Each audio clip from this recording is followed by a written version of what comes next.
بسم اللہ الرحمن الرحیم۔ السلام علیکم دوستوں، مجھے امید ہے کہ آپ سب لوگ بالکل خیریت سے ہوں گے۔ جن کا بھائی۔ رات کے 2:30 بج رہے تھے۔ کمرے میں مدھم روشنی تھی۔ عزیز آلتی بالتی باندھ کر آنکھیں بند کر کے اونچی اونچی آواز میں کچھ پڑھ رہا تھا۔ اچانک اس کے کمرے کا دروازہ کھلا۔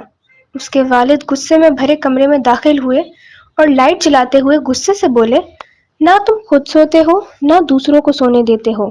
محلے والے الگ شکایت کرتے ہیں کہ یہ کون ہے جو رات کو اجنبی زبان میں بولتا رہتا ہے۔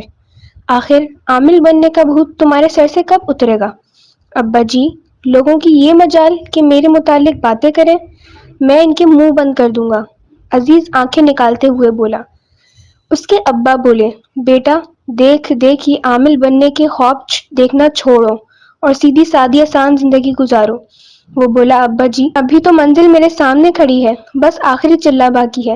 اس میں کامیاب ہونے کے بعد جن میرے قبضے میں آ جائے گا اور میں بہت بڑا عامل بن جاؤں گا۔ آج چلے کی آخری رات تھی۔ آدھی رات قبرستان میں ایک حصار کے اندر عزیز آنکھیں بند کیے عملیات میں مشغول تھا کہ اچانک کچھ خوفناک آوازیں ابھریں۔ ان آوازوں میں رفتہ رفتہ تیزی آ گئی، جس سے ماحول مزید خوفناک ہو گیا۔ ان آوازوں سے اس کے بدن میں کچھ جھرجھری سی ہوئی، مگر اس نے آنکھیں نہیں کھولیں۔ آوازیں کچھ مدھم سی ہونے لگی تو اس نے آہستہ آہستہ آنکھیں کھولیں۔ اچانک درجنوں کی تعداد میں خوفناک شکلیں نمودار ہوئیں۔ اس نے فوراً اپنے خوف پر قابو پایا۔ ان شیطانی طاقتوں کی بھرپور کوششیں تھیں کہ وہ عمل مکمل نہ کر پائے اور ڈر کے بھاگ جائے، مگر عزیز اپنے ارادے کا پکا ثابت ہوا۔ اسے اپنے خوف پر مکمل کنٹرول ہو چکا تھا۔ اس کے عملیات میں تیزی آنے لگی۔ تھوڑی دیر تک یہ جنگ جاری رہی اور پھر جیت آخر عزیز کی ہوئی۔ خوفناک آوازیں اور شکلیں غائب ہو چکی تھیں۔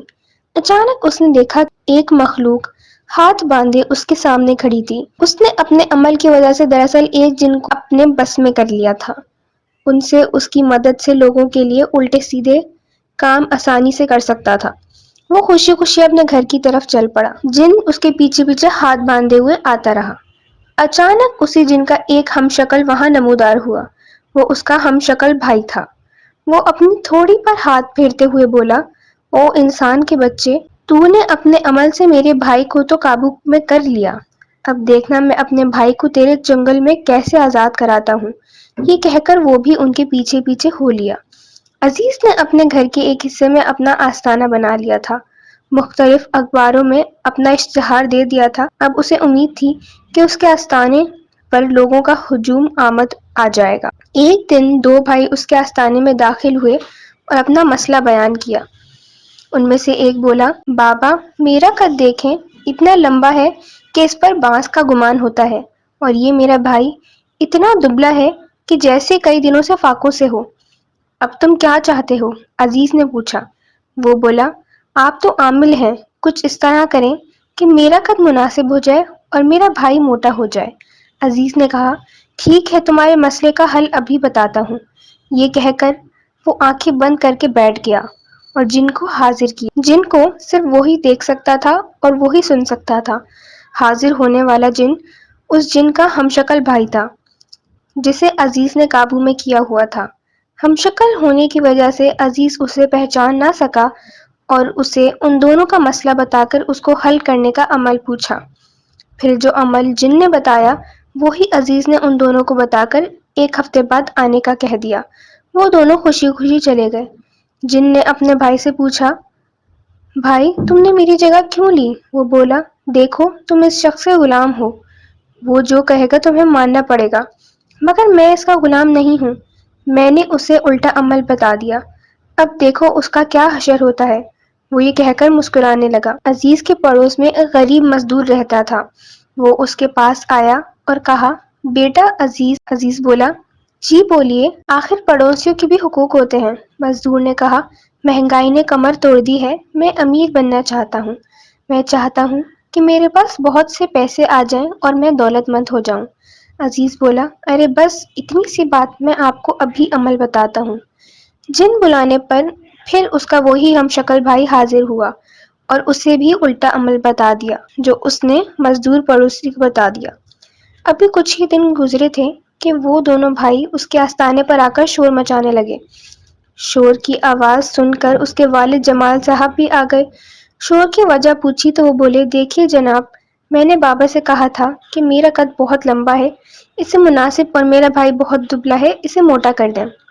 مگر نہ جانے انہوں نے کیسا عمل بتایا کہ میرا قد چھوٹا ہو کر 3 فٹ کا ہو گیا اور میرا بھائی موٹا ہونے کے بجائے بے تحاشا لمبا ہو گیا، اور اب تو کمرے میں کھڑا بھی نہیں ہو پاتا۔ ہم تو پہلے والی حالت میں ٹھیک تھے۔ جمال صاحب بولے، جو اللہ کی رضا پر راضی نہیں رہتے ان کا یہی حشر ہوتا ہے۔ اسی دوران ایک نقاب پوش بھاگتا ہوا آتا ہے اور منہ پر کپڑا ہٹا کر بولتا ہے، ارے بابا، میں نے کہا تھا کہ مجھے امیر بنا دو، تم نے مجھے ڈاکو بنا دیا۔ جمال صاحب غصے سے بولے، ارے تم نے اس غریب کو ڈاکو بنا دیا؟ عزیز بولا، انہوں نے کہا تھا کہ مجھے امیر بنا دو، اب یہ ڈاکو بن کر ڈاکہ ڈالیں گے، خوب دولت بھی کمائیں گے، ابھی تو یہ امیر بنیں گے۔ جمال صاحب بولے، ہاں بات تو ٹھیک کہی ہے۔ ڈاکو نے کہا، کیا خاک ٹھیک کہی ہے، ہر وقت جان خطرے میں رہتی ہے، پولیس سے منہ چھپاتا پھرتا ہوں، میری زندگی اجیرن ہو گئی ہے، اب بھی پولیس میرے پیچھے لگی ہوئی ہے۔ وہ دونوں جنات ایک طرف کھڑے تماشا دیکھ کر خوب ہنسے جا رہے تھے۔ عزیز کا سر ندامت سے جھکا ہوا تھا۔ اسی دوران جمال صاحب نے آنے والے لوگوں سے کہا، جو صحیح راستہ چھوڑ کر غلط راستوں پر جاتے ہیں ان کا حشر ایسا ہی ہوتا ہے۔ میں تو پہلے ہی ان سب باتوں کے مخالف تھا، میں نے عزیز کو بھی سمجھایا تھا کہ ان چکروں میں مت پڑو، مگر اس نے میری ایک نہ سنی۔ اسی دوران پولیس ڈاکو کو ڈھونڈتی ہوئی ان کے گھر میں داخل ہوئی۔ ڈاکو وہاں سے بھاگنے لگا تو اسی مخلوق نے ٹانگ اڑا کر اسے گرا دیا۔ پولیس نے اسے پکڑ لیا۔ جب پولیس کو ساری صورتحال کا علم ہوا تو پولیس نے عزیز کو بھی گرفتار کر لیا۔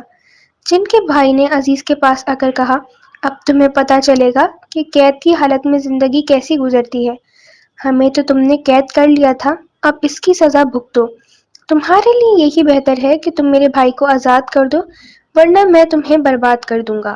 عزیز نے کچھ دیر سوچنے کے بعد جن کو آزاد کر دیا۔ جن نے اپنے بھائی کو آزاد کرا لیا۔ پھر دونوں اپنی دنیا میں واپس جانے کے لیے خوشی خوشی روانہ ہو گئے۔ عزیز انہیں جاتا ہوا حسرت بھری نگاہوں سے دیکھنے لگا۔ آپ لوگ مجھے بتائیں کہ اس کہانی میں آپ کو کیا اچھا لگا اور کیا برا لگا، مجھے کامنٹ میں ضرور بتائیے گا، اور اگلی ویڈیو میں ملتے ہیں۔ اللہ حافظ۔